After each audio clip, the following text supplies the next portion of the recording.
Hello everyone and welcome to today's seminar. This is the second in our series of seminars that we've been running in conjunction with RS Components, our partner. So RS Components have had a long relationship with CIPS, so we've got lots of knowledge resources on our website. So they're great partners and we're delighted to be joined with them today on this seminar. So today's topic is how to keep sustainability on track. So I want to make this session as interactive as possible. So please submit your questions to the Q&A button. Remember to chat with some of the other delegates who are here today on the seminar. So make some new connections. So keep that chat going as well, and like all the questions that you see coming up, so that the most popular ones come to the top and are most likely to get answered. So today we'll be joined by some amazing speakers. I'll be joined by Debbie in a minute from RS, and then we'll go on to our panel discussion that will be chaired by Kerry Jones, who is editor of Supply Management. So without further ado, I will welcome Debbie onto the screen and we'll have our quick discussion. So Debbie, thank you so much for joining us. All right, there we go. No worries. Hi, everybody. The delights of Zoom. Thank you for joining us, Debbie. Great to be here. Thank you. Thank you.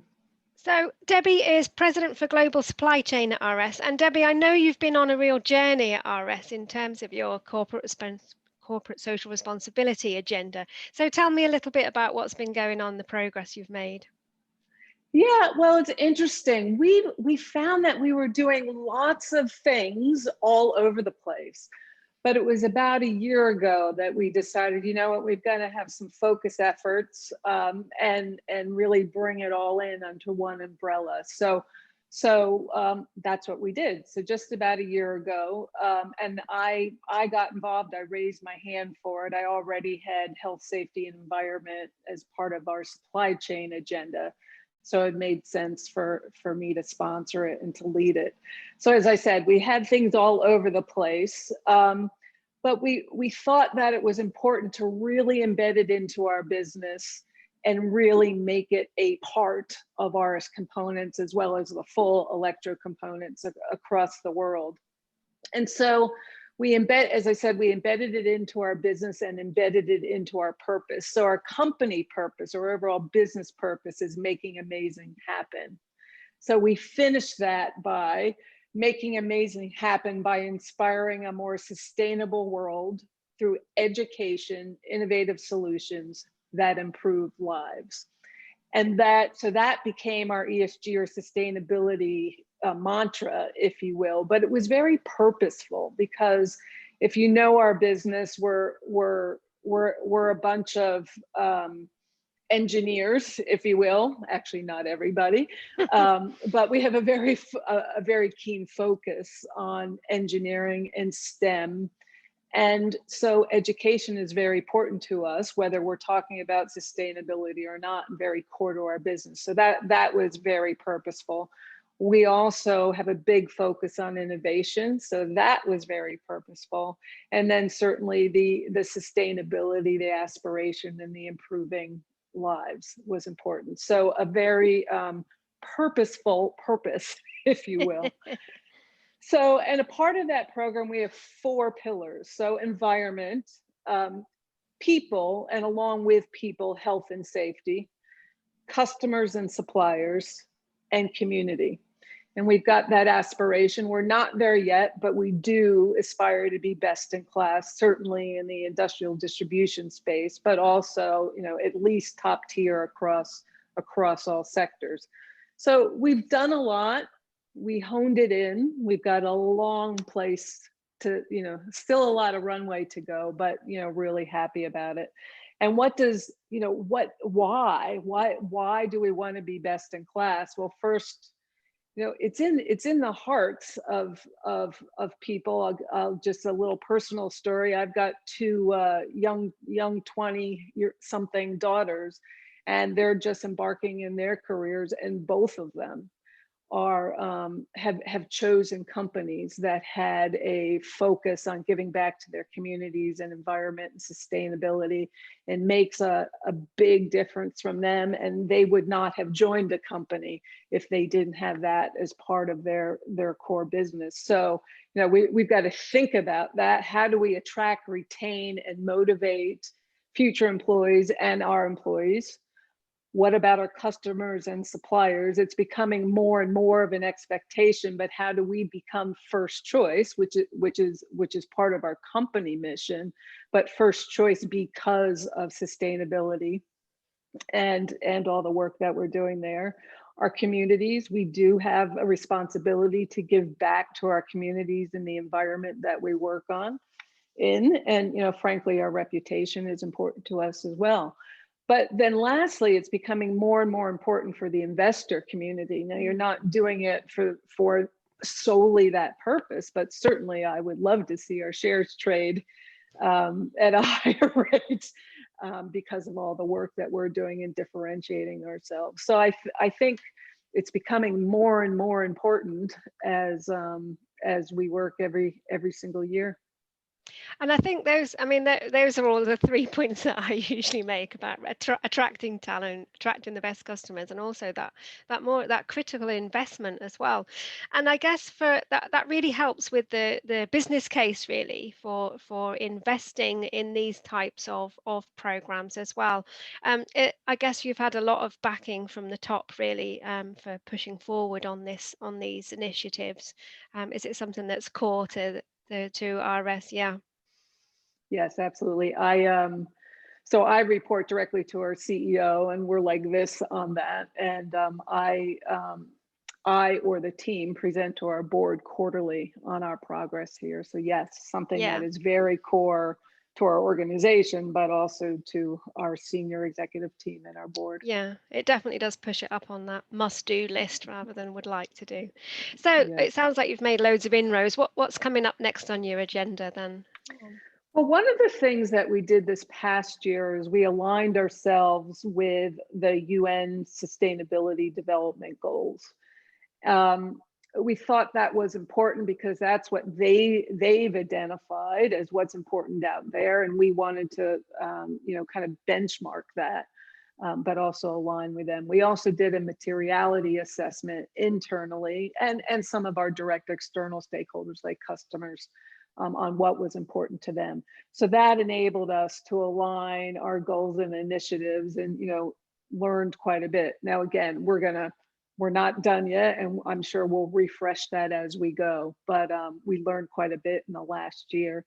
So health and safety, we already had a very strong program, but certainly continual focus, and COVID accentuated that with, you know, nothing more important than keeping our people safe in the work environment. But we added a mental health and well-being component, which again accelerated from COVID, is you know, making sure that with so many of us working at home that we're okay doing that when some of us are very isolated. RS developed a Stay Connected website, which you can get into it externally, but primarily for employees on, you know, just staying connected with the rest of the organization. It had lots of fun tips. It had some yoga classes on it, networking things, and little, you know, educational type of like developmental learning things on there. So I thought that was quite effective. I also sponsor our diversity and inclusion initiatives, something that I'm very passionate about, and it's also something that's a part of sustainability and ESG. It is really about diversity of thought, but also including everyone in the workplace. So, you know, we're focusing in a particular couple of buckets right now, but it really is full diversity across the board in gender, race, LGBTQ, disabilities, well-being, and that kind of thing. We're also strengthening our learning and development. We've been doing quite a bit of that, but strengthening it this year, and adding on. We work with LinkedIn Learning, we do Management Matters, we do leadership development, and then certainly coaching and some mentoring and that kind of thing. We have a Future Shapers program, which that's an internal lingo for some lower to mid-level folks that are, high flyers that can get into some intense development, just as an example. So that's all in the people area.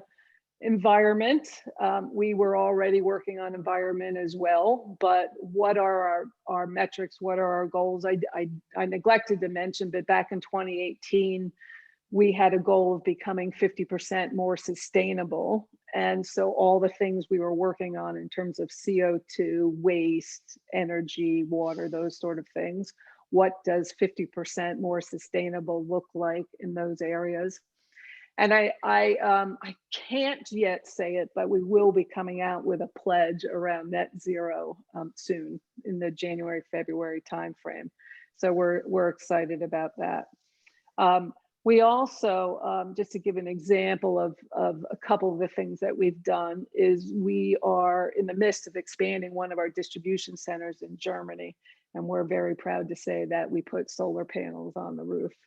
So that's an example of, it does take investment, absolutely takes investment, but something that we're proud of doing for our environment. The other thing in the customer supplier space, that is the one that probably needs the most work, and certainly need and to continue to partner with our suppliers and customers. And that's about what products are sustainable, what is that end-to-end carbon footprint. So just not in our purview, but all the way from supplier all the way to customer. What are the innovations that we can work on together that make us both more sustainable? And then in community, I mentioned education. There'll be a lot more to come there.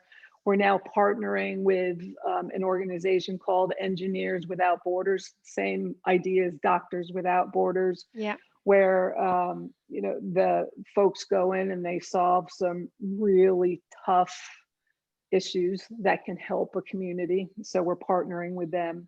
And then education, starting from very low levels with, we sponsor things like Lego leagues in elementary school, and then all the way up to high school, upper school, apprenticeships, and those sort of things.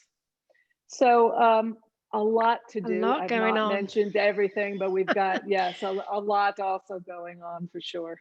Yeah, it sounds like there's been a lot of work going on there. Great. And congratulations, Debbie. You were recently recognized by New York Moves magazine with the 2020 Power Woman Awards. So that was in recognition to you champion diversity and inclusion. You mentioned some of the work that you've been doing in that. So that's obviously a very important topic to you personally, as well as with RS. Yeah, so just a little bit on that. So yes, thank you, Moves Magazine. I was very honored for that. But our RS has a lot to do with that. I've been with the company now for 3 years. As you can tell from my accent, I'm American. I've worked in the UK before, but I came to RS because of some of the things that it supports in various areas. One big one was diversity and inclusion. So, I found a culture that is very supportive and very focused on being even better. So I raised my hand to be the sponsor, and we're keeping it going and keeping that momentum going. But it's just a great company to work for, and particularly in that space where we celebrate everyone bringing their full selves to work. Excellent. Thank you very much, Debbie. It's a pleasure to meet you. Debbie's now going to join the panel. So I'm going to hand over to Kerry Jones, Editor for Supply Management, and I shall be back to wrap things up in a bit. Thank you, Debbie. Thank you. Hi, thanks, Emma. That's great. So we're going to have a panel session now, and Debbie will be joining us. But we also have Charles Letizia from Group Procurement Director at Tesco, and Dale Turner, Director of Procurement and Supply at Skanska. So we've got quite a mix of people here. Dale and Charles. Thank you. Lovely to see you all. Okay, so yeah, as Debbie started off with quite a few of the things that we'd like to talk about today. And there's quite a lot of debate at the moment, I think, in whether sustainability has actually fallen off the agenda, particularly the procurement agenda for us today, or actually if it's the underlying force that's driving a lot of these changes and it's still very, very important. So I think we're going back and forth on that, a lot of arguments I'm seeing online. So I'd like to get your panel's thoughts just to kick off on what do you think about that debate, and what are you doing to keep the motivation and keep up the momentum? If I could maybe invite Charles to speak on that first. Yeah, I think it's a very good question. I think you have, particularly in the retail sector and the grocery sector, I think in the early days of the COVID pandemic, perhaps we needed to kind of, put a bit of a pause on a number of initiatives just because the priorities was actually getting product to store. And, that took, quite a focus early days, and we needed to do things like, for example, put a bit of a pause on eliminating plastics from the stores, just because we needed to keep certain guidelines to provide safety to our customers. However, I think once the situation was stabilized, it does serves a little bit as a catalyst on doing more, because of a number of different drivers. For example, we're doing quite a lot on packaging at the source rather than in the UK, which is driving a lot of efficiencies and actually has a very positive sustainability impact to it. So in summary, early days, probably a bit of a pause where we were focusing on getting product to stores and securing our and providing safety to our customers. But I think now I'm seeing a bit of that acceleration again happening. Yeah, and I think the back and forth understanding what you can and can't do and what the restrictions are is often changing. How was that in the construction sector with you, Dale? Yeah, lots. As you can imagine, at the very start, it's quite difficult to run large construction projects, especially when you've got social distancing. But I think what it has done is we've had to think a little bit differently about the solutions that we put in. So there's a lot more thinking around off-site manufacturing rather than traditional builds, which means that you can bring in big components together and the associated benefits with lower carbon from that perspective. I think we've also seen there's been a big push from government with Build Back Better, so trying to use this as a opportunity to build projects in a different way now that we've had to kind of stop what we were doing previously. And I think most of the main contractors like ourselves, Skanska, have set some level of carbon reduction or net zero targets by now in this period. So I think that's really good in terms of trying to do it. And some of us are also trying to do not only our organization carbon reduction, but also of our supply chain, which is obviously a bit more tougher as well, but that's where most of it is. And I think most of us have got values targets. So we all have this care for life and wanting to make sure our planet is looked after in the right way. So I think that's still driving some of the decisions that we're making. And also I think clients who have been for a while in construction are pushing this heavily. So a lot of the government funded projects are awarded on a balanced way, which makes everybody think in a little bit more sustainable way if they weren't already. And certainly in the last, I would say, 2 or 3 months, I think social value has definitely gone up the pecking order as well. Mm-hmm. Absolutely. Have you found along this journey, because obviously it's like Debbie was saying, it's not a one solution, it's quite a long-term journey. Have you found any particularly easy goals or easy wins, low-cost solutions that have helped just to kickstart these programs? I think a lot of this is just around making sure that you've got an alignment between what it is that you're trying to drive and the business goals. As long as there is a clear way that everybody can see that has links into improving business performance, I think it makes it a lot easier. I'm not one for promoting things in terms of books, but I have lived by a book called The Advantage for a while, which talks a lot about building a cohesive team and making sure that you've got absolute clarity over what you're trying to do across that team, and almost over communicating over and over again to labour the point until everybody kind of gets it and then is all pointing in the right direction. So the 4 bits are kind of build a good team, create clarity, over communicate that clarity, and then reinforce that clarity, which sounds like as if you're really kind of pushing it, but actually it really works in getting everybody to look in the same way. Right, okay. Well, that's be one to maybe for the Christmas reading list, perhaps. I have no interest in that book, by the way. Okay, I'm sure a lot of people will after this. So actually, Charles, Tesco is also, I know I've read a lot about how Tesco aligns targets and sustainability goals with its company values. But if we hone in on something, which is one point, say, for example, food waste, I know that some time back,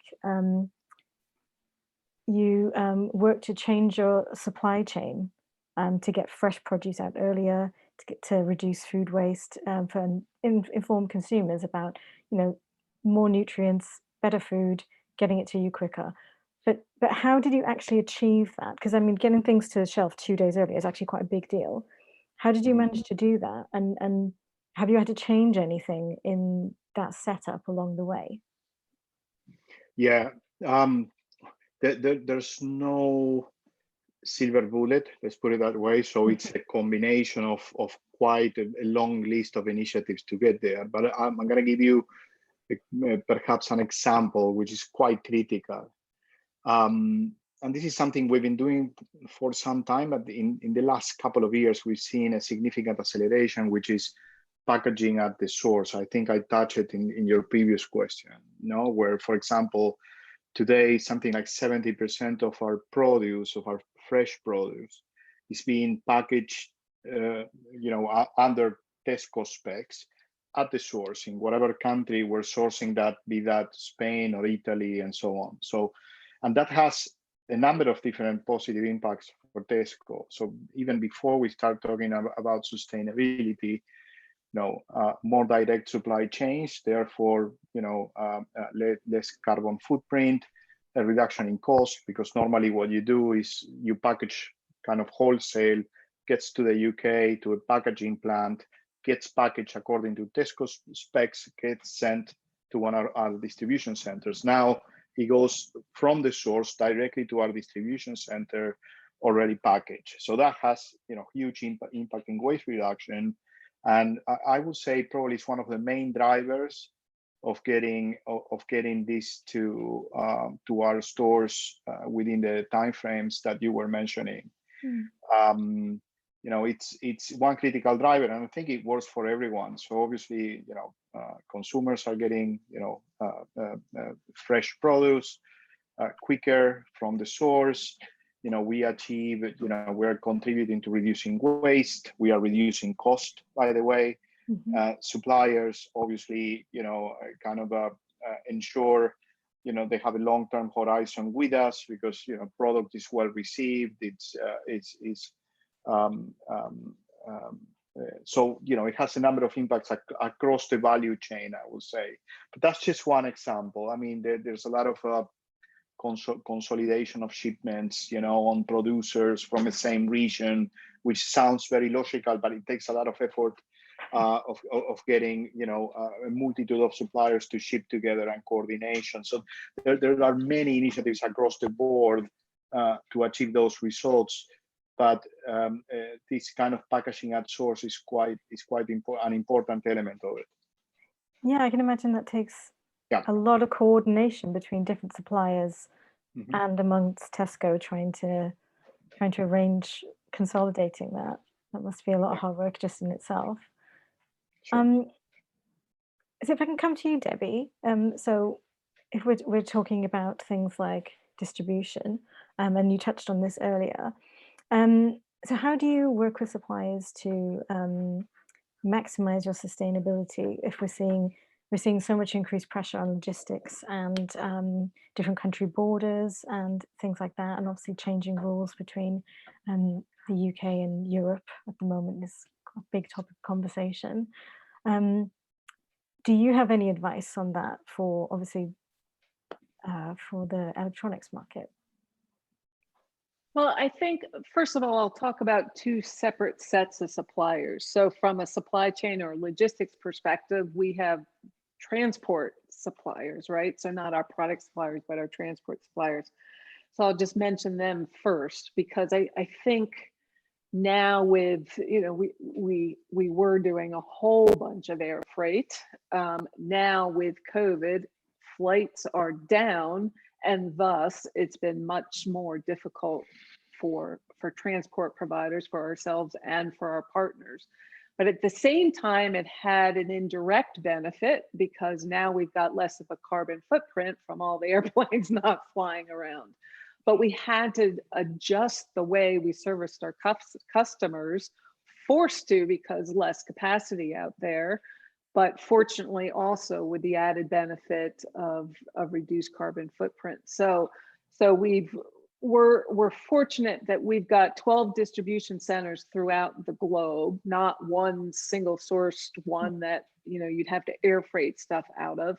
So we've got 12 different distribution centers where we're able to forward deploy our inventory and put it there, replenish it by ocean versus by air, and then the inventory exists closer to the customer, and thus more quickly, less expensively, and less carbon footprint to our customers from there. So working together with our transport vendors on that end. Then our other suppliers, our main suppliers, those that we distribute their product for, it's a big part of our program, but also a big part of our opportunities. So first, yes, I'll mention carbon footprint again, is that air freight bit that I just mentioned is our delivery from us to our own distribution centers to our own customers. But if you really want to look at the full scope 3 carbon footprint, it's from our suppliers all the way through the supply chain to our customers. And how do you work together with both stakeholders to take that carbon out of the middle? So, you know, totally end to end. So that's the first thing. The other thing is, you know, in the electronics industry, you've got a lot of metal, you've got a lot of plastic, you have a lot of packaging. How do you work in an innovative way, with like R&D in mind, with our suppliers to manufacture more sustainable products?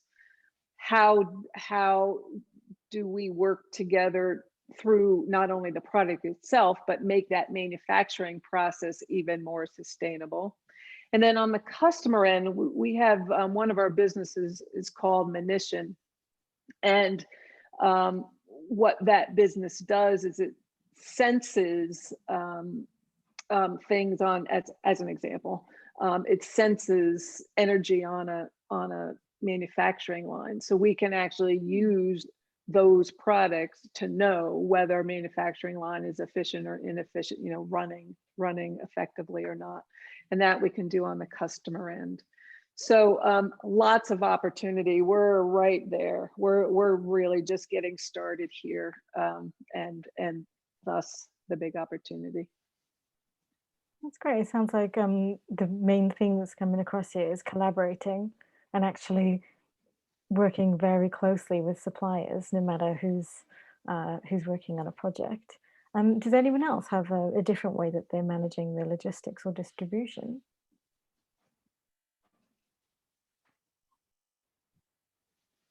I think for us, it's mainly around consolidating, just trying to get the most efficient way where you've got deliveries going over and back. There's some well-publicized examples of where hauliers are going back with empty trucks, especially now when we're getting to the stage with Brexit where we know there's going to be disruption anyway. You want to be absolutely as efficient as you possibly can in those deliveries.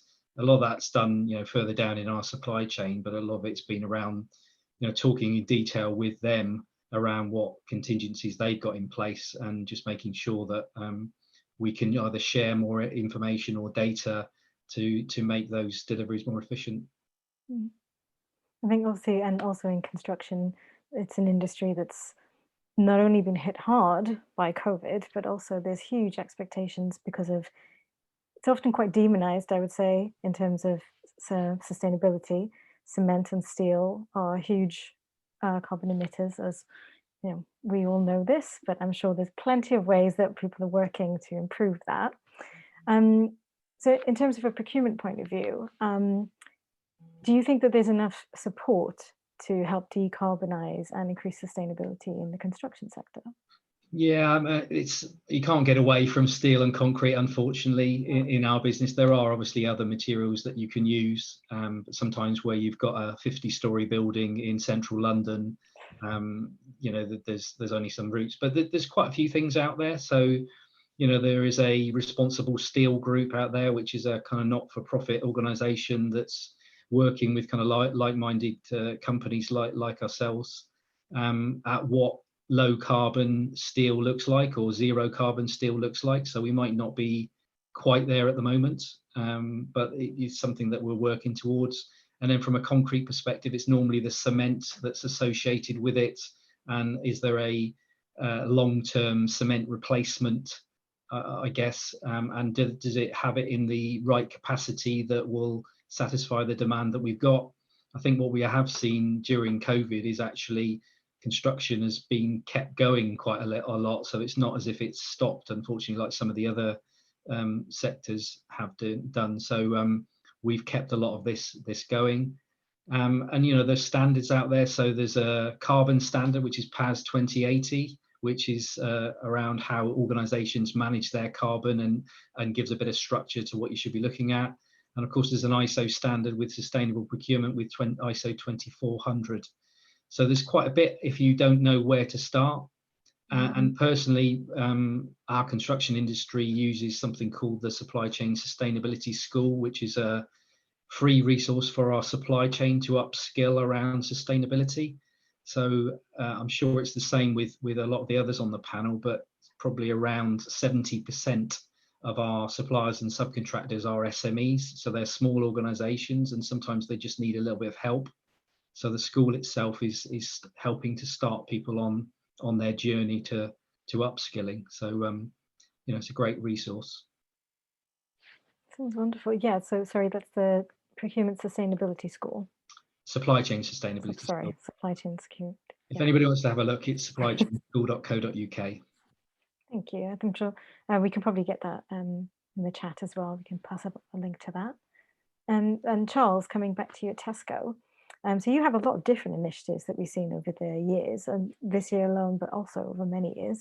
I mean, you have completely new materials for baskets that are much durable, but better materials, meat-free products, because a lot of people are talking about more plant-based and less animal products.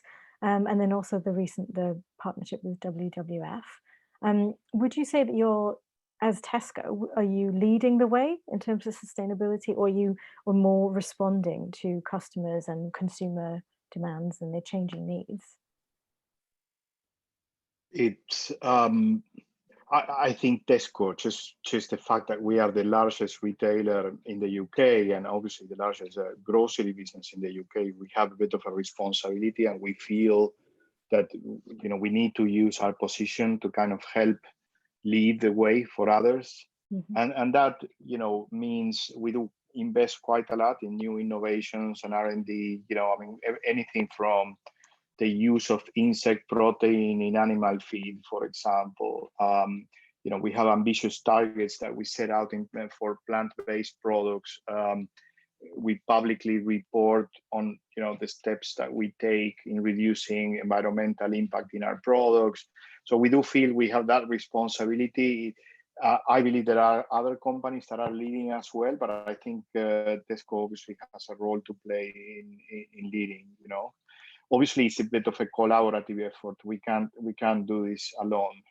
We obviously pull quite a lot from our supply base, and and here everyone plays a role. In a company like Tesco, we work from with the Unilevers of the world all the way to the small cheese producer in Wales, right? We have that range of suppliers, all of them with different challenges in terms of sustainability, and our role in a way it's just bringing all of that together in some sort of coherent way that our customers also understand.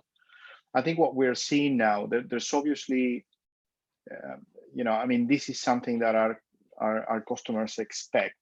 It's not a nice to have anymore, right? So, and that just made, sustainability really push this all the way to the top of the agenda. This is not something we can afford to maybe just work around the edges anymore. This is core. And I think in procurement particularly, I think we kind of understood that. Many times cost pressures, as with everyone, tend to take a lot of the attention. But however, striking that balance until between cost and sustainability is becoming ever more important for us. Mm-hmm. So if you had one key takeaway point that you would say for procurement people, and how to start or maybe how to measure, what would you say has been the most important thing at Tesco?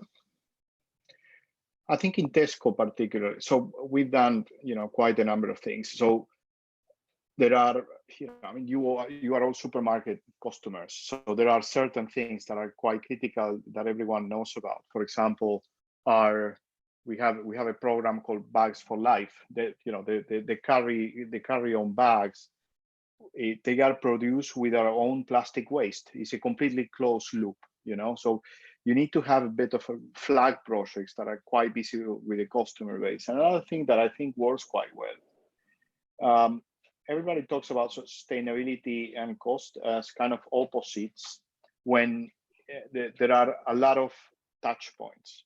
So I think, in the last year particularly, with the cost pressures that every one of us on this table probably are experiencing, it's important to find those projects that perhaps can address both, in terms of improving, carbon footprint, for example, and at the same time delivering a cost benefit for the group, because I think those are the programs that probably you can accelerate and you can deliver quickly. So I see that, at something that actually, we kind of put quite top of our strategies, really kind of finding those touch points between cost and sustainability and focusing on those programs as drivers for us. Hope that makes sense. Yeah, absolutely. If I can ask everyone else the same question. So Debbie, do you have a particular one key point at RS that's helped you on your way? I think you mentioned collaboration before. I think that's a real big one for us. Working with our partners to address a number of areas and collaborating with them is important. If I had to pinpoint one area of the ESG that was probably our first step, it would be the environment bit, the carbon footprint, and our goal to be 50% more sustainable. So that's our first focus, but it's needs to be much more broad. But everything needs to be achieved with collaboration with our suppliers and our customers, and certainly our internal organization. Absolutely. And finally, Dale? Yeah, I think I would say we have a kind of saying internally where we talk about sharing and learning fast. So it's quite easy to find good examples within organizations that happen, but it's how you actually share and make that the norm. So I think it's a drive really towards making sure that it's available and free for everybody. And also I would say in our industry, we're not necessarily renowned for working together with our peers. So it's not being afraid to go out and work with people who you may fight and compete with every day in terms of winning work, but actually the kind of agility and speed of change for an industry will only happen if we all push in the same direction. So it's, you know, sharing not only internally but externally as well. Yeah, absolutely. And I think it's still relatively new concept for some sectors and industries because of obviously competition. But so thank you so much. I'm going to jump onto some audience questions because we've had absolutely loads in. So I will put these out to you. I am paying attention, I promise. Okay, so many procurement teams focus on risk. Obviously, right now it's a huge time for risk, which may have been a factor in diverting attention away from sustainability. But you could argue that the two agendas are very much interlinked. Having a risk-based focus on sustainability, is this useful sell in organizations that are struggling to get people on board and get sustainability initiatives off the ground? Would you say focusing on risk is a good way to do that? And does anyone want to come in on that? Yeah. Yeah, I guess part of our strategy is around, if you want a sustainable business, you've got to manage your risks well. So it's not just about how you do all the really positive things, it's how you minimize the risks. I mean, it's I'm sure the same in every sector, but quite a lot of the projects that we bid for and deliver, you really don't know what you're going to get, you know, whether it be archaeology sites or something we might come across. You've got to try and make sure that in the way that you procure it, that you've at least got a good chance of succeeding rather than being caught out every time. Again, our industry is relatively low margin, so it doesn't take a lot for one bad project to wipe out profit for the whole year. So, you know, risk management is definitely really high up the agenda. I think if I can just add to that, the risk is very important. I think it will be an expectation to increase the focus on managing risk on this agenda going forward. But I also want to say that we don't want to only do this for the purpose of managing risk.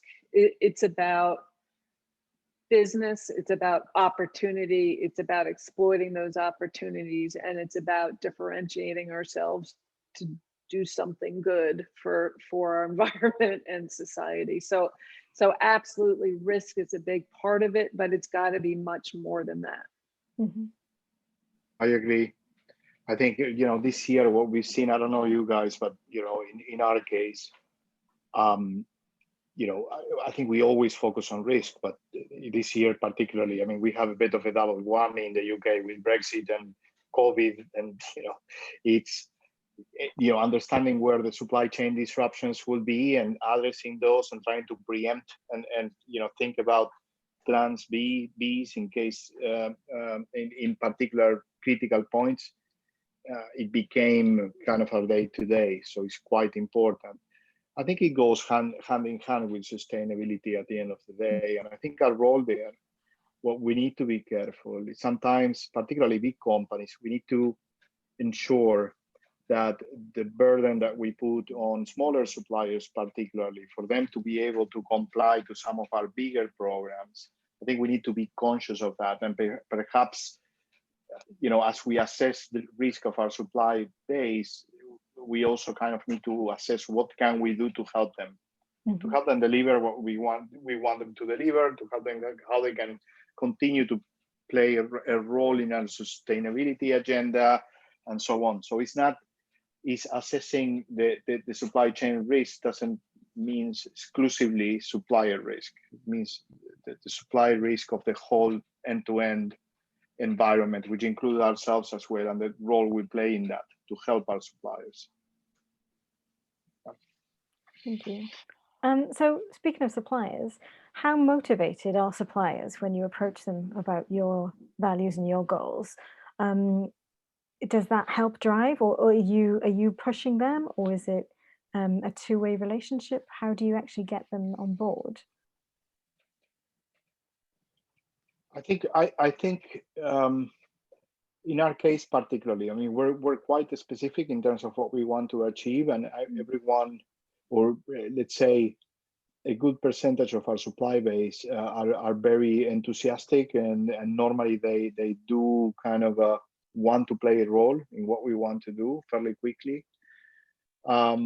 There's always a concern about cost and what is the impact for them. You know, what is the investment requires? How will that impact their business and so on? So, you know, you need to kind of take them through that process, particularly in the SME space. You know, with some of the large vendors, there's always synergies between their own programs and what we're trying to achieve, and it's always, you know, easier to find that compromise. I think where we always try to be more careful is with the SMEs that might need a bit of guidance and support through that process, right? Absolutely. I have a specific question here for Debbie. Can you speak a little bit more about how the emission tracking works? How you track emissions on manufacturing lines? So I'll answer that in a couple of ways. So from an emissions specifically perspective, right now we're focused on scope 1 and scope 2. So that's within kind of our bucket, if you will. And then, as I mentioned, collaborating with our suppliers and customers, we'll have to go more end to end, and that will be scope 3, working with our transport providers. We don't have any of our own trucks, so from a pure transport, or planes, from a pure transport perspective, we've got to work with them. But we very tactically, we have a partner that helps us measure, because it is difficult to measure, and we measure tons per revenue, and that's based on we map out all of our transport lanes and figure out the emissions from that. That is kind of our internal calculation, but also our transport partners also, of course, have their own sustainability issues, and they measure those things that they carry as well. So that's probably the biggest bit. Okay. So if you have to sanction or adapt if a supplier is not meeting your requirements, how do you actually go about dealing with that? Would you sanction them, or would you work with them to change that? Dale? So we're not, sorry. I'm sorry. No, please go ahead. So we're not quite there yet, but yes, that is coming, something that I did not mention earlier. So today, we have code of conduct requirements in our supplier contracts, but they're primarily not sustainability related. Of course, you know, with things like child labor and fair trade and those sort of things, of course, those are in there. But all of the other environmental requirements are not yet in our contracts. But suppliers, if you're listening out there, it's coming. It's coming. And it will be, you know, again, collaboration and the relationships we have with our suppliers are very important to us. So we will do it in a collaborative way. But over time, it will be a requirement of doing business with us.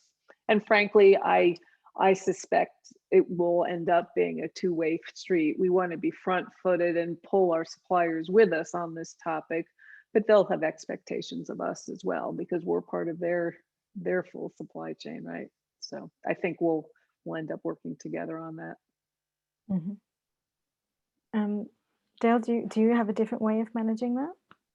Yeah, I mean, I think with most things there is a carrot and a stick approach, I guess. So, you know, where there are absolutes that, you know, are non-negotiable, then you can be a little bit more specific about those and take some action if they're kind of repeat offenders, I suppose, in that space. Where it gets a little bit further down, some of the sustainability items, I think you can't really go around shutting off companies too regularly, because you need to help them move forward. We talked about some of the smaller organizations, and working with them. So, I mean, a lot of the stuff we do is around making sure you've got a balanced approach to how you appoint your suppliers, and making sure that there are sustainability criteria associated with that, and everybody's clear on what the standards they need to work towards, but perhaps not shutting it off straight away, and maybe have a little bit of a period where you give them the opportunity, or like I talked earlier on about the supply chain sustainability school, you give them a free resource where they can actually go and upskill themselves, and it sets them their own action plan so they can develop as an organization. What we've actually seen is sometimes it's a lot easier for a smaller organization to completely change their approach to sustainability almost overnight, because they have an owner that makes a decision, rather than sometimes when you have an organization that's got 10,000 people, you have to go around and do a bit more socializing of what you want to do before you can get to that stage. So it can be a real positive as well. Yeah, it sounds like there's a different approach for everyone, and there's, I guess, coming back to collaboration, as long as you're sharing information, you can understand what works for you. Yeah, and thank you. You actually answered a few questions about how the school works as well.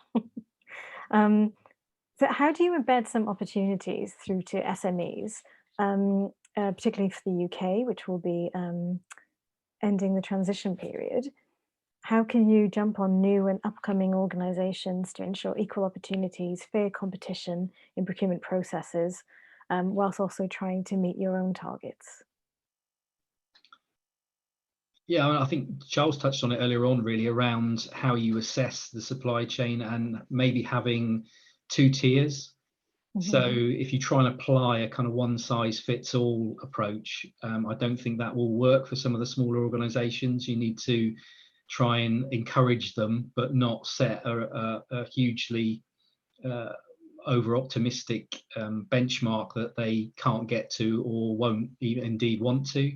So I think there's a lot of that. A lot of us are talking and thinking about, are we moving some of our manufacturing base back into the UK?